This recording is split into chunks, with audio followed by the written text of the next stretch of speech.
විභාගවලට බය වෙලා මානසිකව කඩා වැටෙන සියදිවි හානි කරගන්න පිරිස දැන් ටික ටික වැඩි බවක් තමයි පේන්න තියෙන්නේ. මේකට හේතුව තමයි හුඟක් අය විභාගය Tamanට ගොඩ යන්න තියෙන එකම අවස්ථාව කියලා හිතන එක. ඉතින් මේක ෆේල් වුණොත් Tamanගේ මුළු ජීවිතේම ඉවරයි කියලා මේ අය Tamanගේ ඔළුවට දාගෙන තියෙන්නේ. ඒත් ඇත්තටම ඒක එහෙම නෙවෙයි. විභාග ෆේල් වුණාට කිසි කෙනෙකුගේ ජීවිතය කඩා වැටෙන්නේ නැහැ. ඔන්න ඔයත් විභාගයකට පෙනී ඉන්න කෙනෙක් නම් බය නැතුව විභාග ලියන්න, විභාගයට සූදානම් වෙන්න ඊටාම සරල ක්‍රම 10ක් අපි අරගෙන ආවා. කලින් පටන් අරගෙන කලින් සැලසුම් කරන්න. විභාග බීතිකාව ඇති වෙන්න ප්‍රධානම හේතුවක් තමයි අන්තිම මොහොතේ ඔක්කොම පාඩම් කරන්න හදන එක. ඉතින් කාටවත් එක දවසෙන් සිලබස් එකක් කවර් කරන්න බෑනේ. මුලින් නිකන් ඉඳලා අන්තිම මොහොතේ පාඩම් කරන්න ගත්තම මොලේ දන්නවා ඔයා විභාගයට සූදානම් නෑ කියලා. එතකොට ඔයාට බියක් දැනෙනවා. ඉතින් මේකෙන් බේරෙන්න හොඳම ක්‍රමය තමයි කල්ැතුව විෂය නිර්දේශය පුංචි කොටස් වලට කඩලා හැම දවසෙම ටික ටික පාඩම් කරන්න ගන්න එක. එතකොට ඔළුවට දැනෙන වෙහෙසත් අඩු වෙනවා. සැලසුමක් තියෙන නිසා විභාගය ගැන විශ්වාසයත් වැඩි වෙනවා. එතකොට ඔයාට පුළුවන් සංසුන්ව විභාගයට මුහුණ දෙන්න. ෆේල් වෙයි කියලා හිතන්නේ නැතුව උපරිමය කරන්න. මට මේක කරන්න බෑ. මම අනිවාර්යයෙන්ම ෆේල් වෙයි වගේ දේවල් හිතන්න යන්න එපා. එතකොට ඔයාගේ මොළයටත් හිතෙන්න ගන්නවා විභාගය කියන්නේ බීතිකාවක් කියලා. මේ සිතුවිලි මොළයට ආවහම මොළය කරන්නේ ඔයාගේ මතකයට අවධානයට බාධා කරන ආතති හෝමෝන නිකුත් කරන එක. ඒ නිසා ඔයා හිතන්න මම විභාගයට සූදානම්, මම මගේ උපරිමය කරනවා කියලා. කාටවත් විභාගයෙන් ලකුණු 100% ගන්න ලේසි නෑ. එහෙම ගන්න අවශ්‍යත් නෑ. ඔයාගේ උපරිමය කරන්න හිතට ගන්න. සුබවාදීව ඉන්න මනස පුරුදු කරන්න. මොකද විභාගය ෆේල් වුණත් ඔයා මැරෙන්නේ නෑනේ. ඒක නිසා ඔයාගේ උපරිමය කරනවා කියලා හිතට අරගෙන විභාගයට මුහුණ දෙන්න. නිතරම විෂය කරුණු එක්ක ඉන්න. ඔයා නිතරම විෂය කරුණු මතක් කරද්දි ඒක අමාරුවෙන් පාඩම් කරන්න වෙන ගතිය අඩු වෙනවා.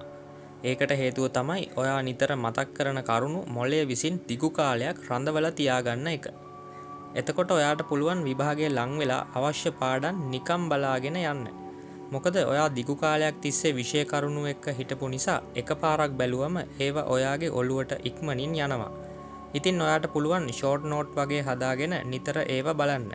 ඔයා පාඩමට හුරු වෙන තරමට ඔයාට විභාග බීතිකාව අඩු වෙලා යනවා. ඔයා ගෙදර මිදුලතු ගානවා, ඇඳුම් හොදනවා වගේ මනස ලොකුවට වෙහෙසන්න අවශ්‍ය නැති වැඩක් කරද්දිත් ඔයාට පුළුවන් විෂය කරුණු මතක් කරන්න. එක දිගට පාඩම් කරන්න එපා.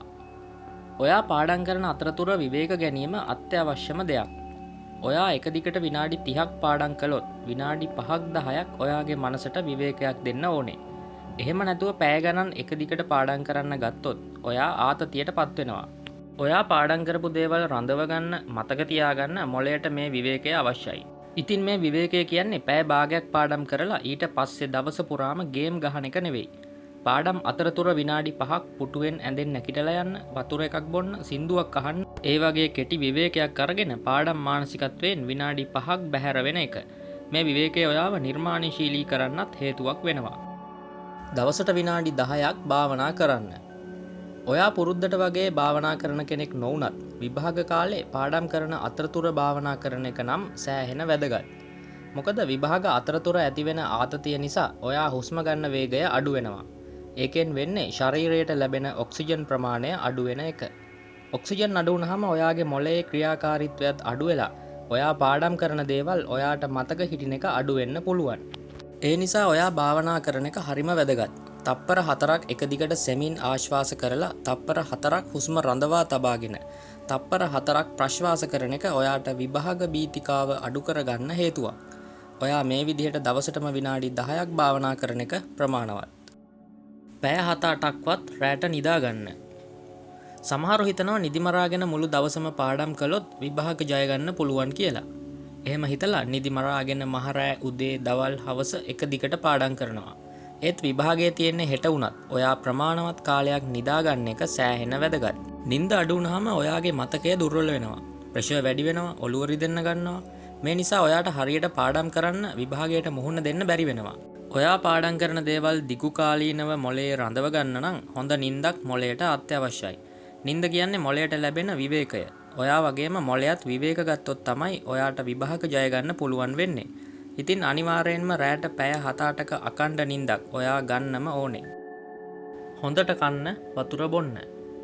සමහරු පාඩම් කරන්න ගත්තම කන්න මතකත් නෑ. ඒ වෙලාවත් ඉතුරු කරගෙන පාඩම් කරන්න තමයි හදන්නේ. ඒත් ඔයා පාඩම් කරන ඒවා රඳවගන්න ඔයාගේ මොළයේ ක්‍රියාකාරීත්වයට ඔයා කන බොන දේවල් කෙලින්ම බලපානවා. කැෆේන් අඩංගු තේ කෝපි වගේ දේවල් වුණත් ඔයාව කලබලයට වෙහෙසට පත් කරන්න පුළුවන්. ඒ වෙනුවට ධාන්‍ය වර්ග, එළවලු, පළතුරු වගේ දේවල් ගත්තොත් හොඳට වතුර බිව්වොත් ඔයාගේ මතක ශක්තිය වැඩි කරන්න ඔයාගේ මොළයට පුළුවන්. ඔයා හොඳට වතුර බොන එක ඔයාගේ විභාග ආතතිය අඩු කරන්න ලොකුම හේතුවක්. අනිත් අය එක්ක ඔයාව සසඳන්න යන්න එපා. හුඟක් වෙලාවට හැමෝම කරන වැරද්දක් තමයි Tamanව අනිත් අය එක්ක සසඳන්න යන එක. විභාග ලියන දරුවන්ගේ අම්මලත් හුඟක් වෙලාවට මේක කරනවා. අර ළමයා හොඳට ඉගෙන ගන්නවා, පන්තියේ පළවෙනියා, අපේ අයට තමයි බැරි කියලා කොහේ හරි ඉන්න දරුවෙක් එක්ක Tamanගේ දරුවව සසඳන එක. මේක හරිම වැරදි වැඩක්. අපේ ඇඟිලි සලකුණු වගේම දරුවොත් හැම කෙනාම එකිනෙකට වෙනස්. ඔයාට දෙයක් මතක හිටින විදිහ, පාඩම් කරන විදිහ, දක්ෂ විෂයන් කිසිම වෙලාවක අනිත් අයත් එක්ක සසඳන්න යන්න එපා. මොකද ඔයාට අමාරු විෂයන් ඒ අයට ලේසි වෙන්නත්, ඒ අයට ලේසි විෂයන් ඔයාට අමාරු වෙන්නත් පුළුවන්. කිසිම වෙලාවක ඔයාට ඒගොල්ලෝ වෙන්නවත්, ඒ අයට ඔයා වෙන්නවත් බෑ. ඒ නිසා ඔයා දක්ෂ විෂයන් හඳුනාගෙන, ඔයාට පාඩම් හිටින විදිහක් තෝරාගෙන, ඔයාට වෙනස් වුණ ක්‍රමයකට විභාගයට සූදානම් වෙන්න. විභාගයට ලියන විදිහටම ගෙදරදිත් උත්තර ලියන්න. ඔයා අලුත් අත්දැකීමකට මුහුණ දෙද්දි ආතතියට පත්වෙන එක සාමාන්‍ය දෙයක්. මුලින්ම ඉන්ටර්විව් එකකට යනකොට, මුලින්ම ජොබ් එකකට යනකොට මෙහෙම වෙන්න පුළුවන්. ඉතින් විභාගයකටත් ඔයා මුලින්ම මුහුණ දෙද්දි ඔයාට යම් බියක් ආතතියක් ඇති වෙන එක සාමාන්‍යයි. ඉතින් මේ බිය අඩු කරගන්න ඔයාට පුළුවන් ගෙදරදී විභාගය අනුකරණය කරන්න. ඒ කියන්නේ පාස් පේපර්ස් අරගෙන හරි ටයිම් එකක් තියාගෙන විභාගයක වගේ පුටුවක වාඩි වෙලා උත්තර ලියන එක. එතකොට ඇත්තට විභාගයේ ලියද්දි තැන වෙනස් වුණාට ඒ ක්‍රමය ඔයාට අලුත් දෙයක් නොවන නිසා ඔයා මේ කරන්නේ ඔයාට පුරුදු දෙයක් බව ඔයාගේ මොළයට දැනෙනවා. එතකොට ඔයාට අලුත් දෙයකට මුහුණ දෙද්දී දැනෙන බය දැනෙන්නේ නැහැ. ඔයාගේ ආතතිය ගැන තව කෙනෙකුට කියන්න. ඔයා විභාගයට බය නම් ඒ ගැන සද්ද නැතුව ඉන්න එපා. ඔයාව තේරුම් ගන්න පුළුවන් ගුරුවරයෙකුට, මිතුරෙකුට, ඔයාගේ මව්පියන්ට මේ ගැන කියන්න. ඔයාට ගැළපෙන උපදෙසක් නොලැබුණත් ඔයා මෙහෙම කිව්වම ඔයාගේ හිතේ තියෙන බර සැහැල්ලු වෙනවා. ඒ වගේම ඒ අයගේ උපදෙස් ඇහුවම ඔයාගේ මොළයට දැනෙනවා ඔයා තනි වෙලා නැහැ කියලා. ඔයාට මේවා කියන්න කෙනෙක් නැත්තම් ඔයාගේ ආතතිය, මානසික පීඩනය ගැන පොතක හරි ලියන්න. එතකොටත් වෙන්නේ ඔයාගේ හිත නිදහස් වෙලා මානසික පීඩනය අඩු වෙලා යන එක. එතකොට ඔයාට සැහැල්ලු මනසකින් විභාගයට මුහුණ දෙන්න පුළුවන්. ඉතින් අපි මේ කතා කළේ විභාග බීතිකාව ජය ගන්න සරල ක්‍රම 10ක් ගැන. ඔයාටත් ළඟදී විභාගයක් තියෙනවා නම්, ඔයා ඉන්නෙත් විභාගයට බය නම් මේ වීඩියෝ එක ඔයාට වැදගත් වෙයි.